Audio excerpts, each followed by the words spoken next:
Magandang araw mga kaoy! Alam ko wala kayong pakaalam sa buhay ko pero panoorin nyo ang mangyayari sa araw ko. Hello guys! It's me, ang OA ng Pinas, Shain Hartas. Bali ngayong araw nga pala mga auntie ko ay pupunta tayo ng dagat na dapat ay kahapon pa natuloy mga auntie ko. Hala, ang OA! Umulan kasi kahapon mga auntie ko kaya hindi kami natuloy. Hala! Kaya naman mga auntie ko ngayon natin itutuloy ang ating pagdadagat at samahan nyo kami mga auntie ko dito sa aming pagbabiyahe para makarating na nga kami sa aming paroroonan mga auntie ko. Pagkadating lamang namin dito sa may dagat ay eto na nga ipaparking na nga namin yung aming mga sasakyan kasi syempre mga ate ko sobrang ganda dito o kaya naman pilex na lang natin dito yung mga paligid. Kaya naman mga auntie ko, pilex ko na nga lang dito yung sobrang gandang paligid at syempre mga auntie ko, nature lover yata ang person na to. Hala si OA. Bali pagka-parking nga lang namin dito ng mga sasakyan namin ay eto na nga mga auntie ko, papunta na nga kami dito sa dagat. Pero bago yun mga auntie ko, syempre flex muna natin yung tatay ko dito mga auntie ko. Sinabi ko din pala sa pamangkin ko na videohan din ako dito kasi nga magaganda-gandahan ng mga auntie mo dito. Hala huy si OA. Sinabi ko rin kasi mga auntie ko na videohan ako dito para may pang story ako at pang edit sa CapCut dahil gusto ko nga auntie ko yung mga may pa-slow mo mga auntie ko. Ay si OA! Kaya naman mga ate ko sa sobrang OA pala ng ate mo dito ay hindi natin namalayan na naliligo na pala yung mga pamangkin ko dito mga ate ko. At sa punto nga itong mga ate ko ay nilagyan ko lamang ng buhangin dito yung tatay ko kasi syempre nagpapakamot yung tatay ko at gamit nga daw yung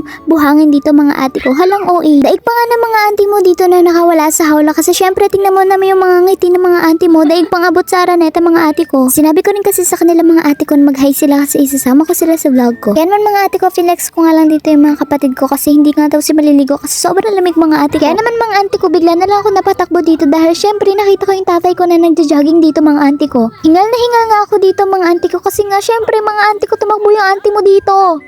Dapat sa sports complex tayo nag-jogging. Kaya naman sinabi ko sa tatay ko na dapat sa sports complex talaga kami nag-jogging kasi auntie ko dagat to. Dapat maliligo tayo dito. Bakit tayo nagja-jogging dito mga auntie ko? Ay, ang OA! Kaya naman mga auntie ko, makikita nyo dito na pagtakbuhan na din yung mga pamangkin ko. Kaya naman go mga auntie ko, go takbo lang kayo dito. At makikita nyo nga dito mga auntie ko na nakapagrambulan na rin dito sila. Hindi ko na alam kung nakikipagtakbuhan ba sila dito or ano. Ako nga yata ang hiningal dito sa mga ito kasi takbo ng takbo sila. Kaya naman eto na mahinga muna ako dito. Kaya naman makikita nyo dito mga auntie ko na finiflex ko lang yung sarili ko dahil syempre naglalakad dito ang auntie mo mga ate ko. Ay, ang OA talaga ng ate mo. At syempre mga auntie ko, hindi lang tayo dito yung maglalakad. Kaya naman eto yayakagin natin yung tatay ko dito. Kaya naman mga auntie ko, tinuro ko lamang dito sa tatay ko yung mga lupain ko. Ay, yung OA, hindi atin yun. Naglakad-lakad nga kami dito mga auntie ko dahil syempre para mabanat-banat namin yung mga buto ng ate mo. Ay, yung OA. Makikita nyo nga dito mga auntie ko na sumugbo na dito yung tatay ko. Kaya syempre, ayoko sana maligo kasi malamig. Kaya naman mga auntie ko, naglakad-lakad na nga lang kami dito pabalik kasi syempre mga ate ko, ano pang gagawin? Wala nang gagawin ng ate mo kasi nga malamig hindi tayo maliligo mga ate ko.